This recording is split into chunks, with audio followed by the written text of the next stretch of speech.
retired high school English teacher from Virginia, and for the last 4 or 5 years I've put together this collection of musical instruments. Everything from banjos to fiddles to guitars and more unusual instruments like South American charangos or whatever. And I tour nationally and internationally, going to music festivals so that people can have a chance to pet the instrument. So it's called Todd's Musical Petting Zoo, and it's really an interactive display and a place for kids of all ages to pick up instruments. And It's a very unique idea. What made you think of that? Well, it's something that orchestras often will do to draw kids in, field trips to give them some exposure to orchestral instruments like flutes and violins and so on. And my mom used to work as a volunteer with the Women's Committee for the National Symphony in Washington, D.C.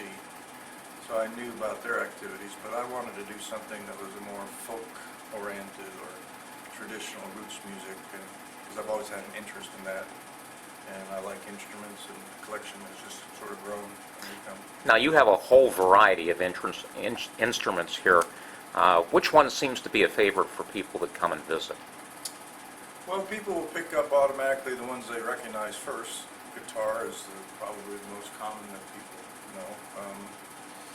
Of course, with kids, guitars are sometimes a little too big, so the ukuleles are becoming real popular, and they're small and portable and easy to pick up.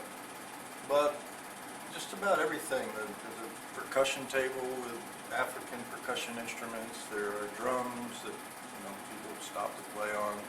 There's a cello that's a half-sized child's cello. People love that instrument because of the low resonating notes.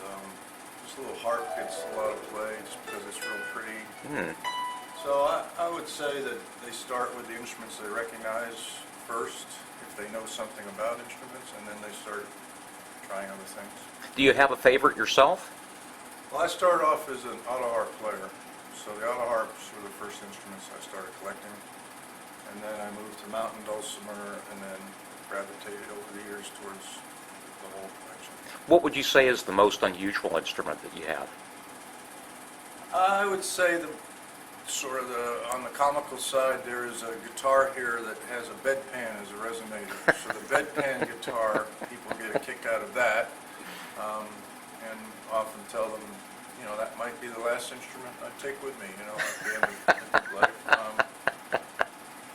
That's kind of on the fun side of things, but there's this whole new, recently, the cigar box phenomenon, making instruments with old cigar boxes. So I've got a table of cigar box instruments. One is a little cigar box auto harp, cigar box fiddle, guitars, ukuleles.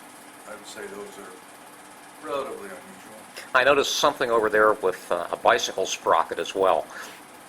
Right. Well, that's sort of in the category of, if you want to make an instrument, you can kind of look around your house and find something to make it with. So that's a bicycle sprocket, slide guitar. There's also a guitar that was made with a frying pan. Some of these I find at festivals where there's a local guy who's building stuff with his, whatever parts are on hand. I like to joke that the frying pan guitar, it's called Backyard Instruments, a guy up in Ontario, and his wife comes with him to sell the guitars, and I like to joke that she comes down in the morning to fix the bacon and eggs for breakfast, and she can't find a frying pan. She says, "Kids, we can't have bacon and eggs today. Dad made another guitar last night. It's all this morning." So people are very imaginative. Instrument builders, like anybody, have a creative, fun streak, and they'll find ways to make instruments. What's the reaction from most people that come and visit with you? I would say the first reaction is they just look around, and a lot of children will go and instinctively know that this is we can touch here, because there's no sign saying do not touch, and I'm not hovering over them. And so they'll instantly want to start playing, but a lot of questions I get from grown-ups are things like, is this a store? And no. You mean nothing's for sale? I said, they'll ask me if they can buy an instrument. I said, if you buy one, you got to buy the complete set. So that usually deters